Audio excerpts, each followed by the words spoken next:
رضی اللہ تعالیٰ عنہ وہاں موجود تھے۔ حضور صلی اللہ تعالیٰ علیہ وسلم نے تبوک کا اعلان فرمایا، غزوہ تبوک۔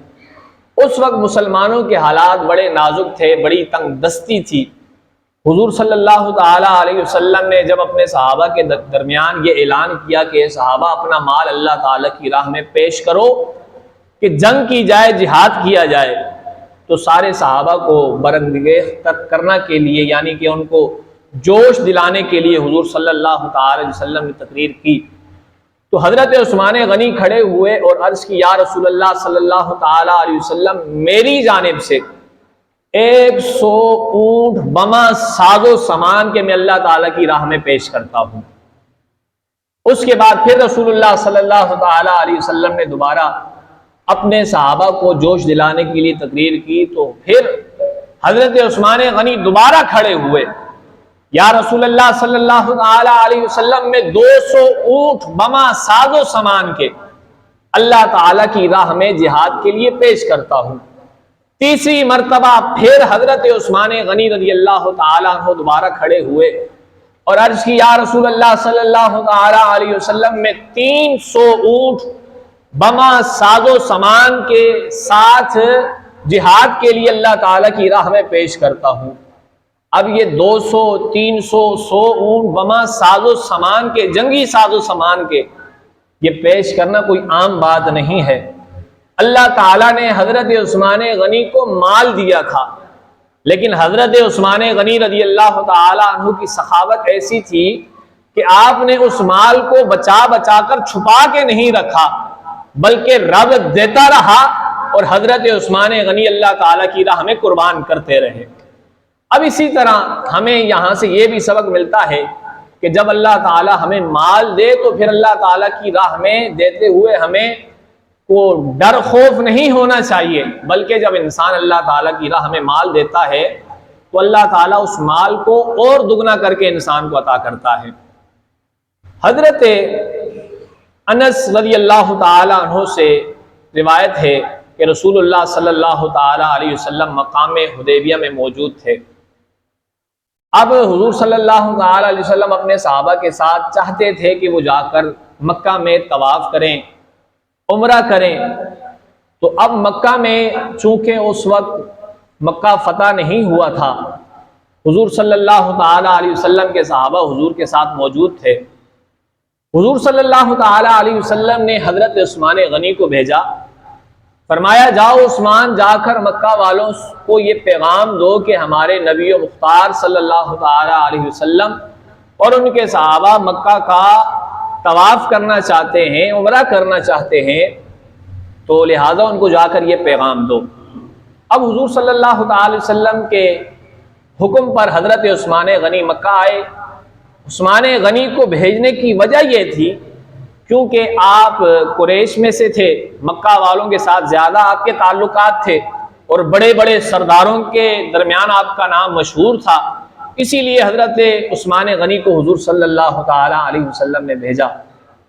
اب جب حضرت عثمان غنی رضی اللہ تعالی عنہ مکہ آئے، آ کر ان کو بتایا مکہ کے سرداروں کو، تو ان سرداروں نے کہا عثمان تم تو طواف کر لو، لیکن ہم حضور صلی اللہ تعالی علیہ وسلم کو طواف کرنے نہیں دیں گے۔ حضرت عثمان غنی رضی اللہ تعالی عنہ نے جب ان کی اس بات کو سنا تو فرمانے لگے، میری کیا مجال کہ میں حضور صلی اللہ تعالی علیہ وسلم کے بغیر اس مکہ کا طواف کروں؟ میری یہ مجال ہرگز نہیں ہے کہ حضور موجود نہ ہو اور میں مکہ کا طواف کروں، حالانکہ مکہ خانہ کعبہ سامنے ہے۔ اب چاہتے تو طواف کر سکتے تھے، کوئی بھی انسان خانہ کعبہ میں چلا جائے تو اس کو کوئی عبادت کرنے میں کوئی دیر نہیں ہوتی، کہتا ہے موقع مل گیا ہے، رب کی عبادت کرو، طواف کرو۔ لیکن حضرت عثمان غنی نے ان سرداروں سے کہا کہ میری یہ مجال نہیں کہ میں حضور کے بغیر اس خانہ کعبہ کا طواف کروں، لہذا حضور صلی اللہ تعالی علیہ وسلم کے ساتھ ہی میں طواف کروں گا۔ اب جو حدیبیہ کے مقام پر حضور کے صحابہ موجود تھے حضور کے ساتھ، تو مکہ کی جانب سے، سرداروں کی جانب سے یہ بات مشہور ہوئی کہ حضرت عثمان غنی کو قتل کر دیا گیا ہے۔ اب حالانکہ قتل نہیں کیے گئے تھے، تو رسول اللہ صلی اللہ تعالی علیہ وسلم نے اپنے سارے صحابہ کو اکٹھا کیا ایک درخت کے نیچے جسے بیت رضوان کہا جاتا ہے۔ حضور صلی اللہ تعالی علیہ وسلم نے اپنے صحابہ سے یہ فرمایا کہ اگر بالفرض مثال کے طور پر اگر عثمان غنی کو قتل کر بھی دیا گیا ہو تو کیا تم اس بات پر بیعت کرتے ہو کہ تم حضرت عثمان کا بدلہ ان سے لوگے؟ سارے صحابہ نے حضور صلی اللہ تعالی علیہ وسلم کے ہاتھ پر بیعت کی، یا رسول اللہ صلی اللہ تعالی علیہ وسلم ہم حضرت عثمان غنی کا بدلہ ان سرداروں سے لیں گے۔ سارے صحابہ نے حضور صلی اللہ تعالی علیہ وسلم کے ہاتھ پر بیعت کی۔ آخر میں رسول اللہ صلی اللہ تعالی علیہ وسلم نے اپنا دوسرا ہاتھ بلند کیا، فرمایا کہ یہ عثمان کا ہاتھ ہے اور یہ عثمان کا ہاتھ بھی یہاں موجود ہے۔ اب رسول اللہ صلی اللہ تعالی علیہ وسلم کو اللہ تعالیٰ نے علم غیب عطا فرمایا تھا، اسی لیے حضور صلی اللہ تعالی علیہ وسلم نے اپنے ہاتھ کو حضرت عثمان غنی کا ہاتھ قرار دیا، فرمایا کہ ہم نے بدلہ لینا ہے۔ تو سارے صحابہ حضور صلی اللہ تعالی علیہ وسلم کے ساتھ وہاں انہوں نے بیعت کی۔ حضرت عثمان غنی رضی اللہ تعالی عنہ، اللہ تعالیٰ نے آپ کو مال دیا، وہ مال آپ نے اللہ تعالیٰ کی راہ میں خرچ کیا۔ حضرت ابو ہریرہ رضی اللہ تعالی عنہ سے روایت ہے کہ حضور صلی اللہ تعالی علیہ وسلم جب مدینہ شریف پہنچے، تشریف لائے، تو مدینہ میں جو ارد گرد کنویں تھے ان سارے کنووں کا پانی کھارا تھا، کڑوا تھا، میٹھا نہیں تھا۔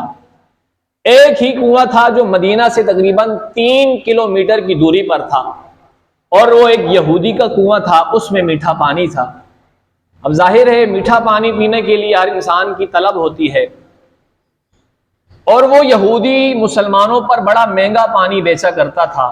حضرت عثمان غنی رضی اللہ تعالی عنہ نے اس یہودی سے وہ کنواں خریدا اور خرید کر مسلمانوں کے لیے وقف کر دیا۔ اب وہ کنواں جب حضرت عثمان غنی رضی اللہ تعالی عنہ نے خریدا، اس کی آدھی قیمت یعنی کہ آدھا کنواں خریدا تھا، اس کی آدھی قیمت تقریباً 12,000 درہم تھی، 12,000 دینار تھی۔ تو وہ حضرت عثمان غنی نے مسلمانوں کے لیے وقف کیا۔ تو اب وہ یہودی سمجھ گیا کہ مسلمانوں نے آدھا کنواں خرید لیا ہے، اب یہ روزانہ، اب ایک دن یہودی پانی اس سے بھرتے تھے، ایک دن مسلمان پانی بھرا کرتے تھے۔ اب اس نے دیکھا کہ مسلمان روزانہ اگلے دن کا بھی پانی بھر لیتے ہیں، لہذا بڑا پریشان ہوا کہ میرا پانی اب بک نہیں رہا۔ اس نے جو آدھا حصہ کنویں کا تھا وہ بھی حضرت عثمان غنی پر 8,000 دینار کا بیچ دیا۔ اب یہ سارے کام حضرت عثمان غنی نے سخاوت والے اللہ تعالیٰ کی راہ میں کیے۔ اسی طرح جب مدینہ شریف کی مسجد نبوی کی جگہ خریدنے کی باری آئی، زمین خریدنے کی باری آئی، حضرت عثمان غنی رضی اللہ تعالی عنہ نے مکہ کے مدینہ شریف میں مسجد نبوی کے لیے زمین کو بھی خریدا۔ اب یہ ساری باتیں بتانے کا مقصد یہ ہے کہ اگر اللہ تعالیٰ نے انسان کو مال دیا ہے تو اس مال کو بچا بچا کر چھپا کر نہیں رکھنا چاہیے، بلکہ اللہ تعالیٰ کی راہ میں خرچ کرنا چاہیے۔ حضرت عثمان غنی نے مدینہ میں رہ کر مسجد نبوی کے لیے بھی جگہ خریدی، اور جب مکہ فتح ہوا تو جگہ وہاں بھی تنگ تھی، تو حضرت عثمان غنی نے وہاں مکہ کے اندر بھی کچھ گھر خریدے جن کو حرم کی زمین کے اندر شامل کر دیا اور مکہ کو اور وسیع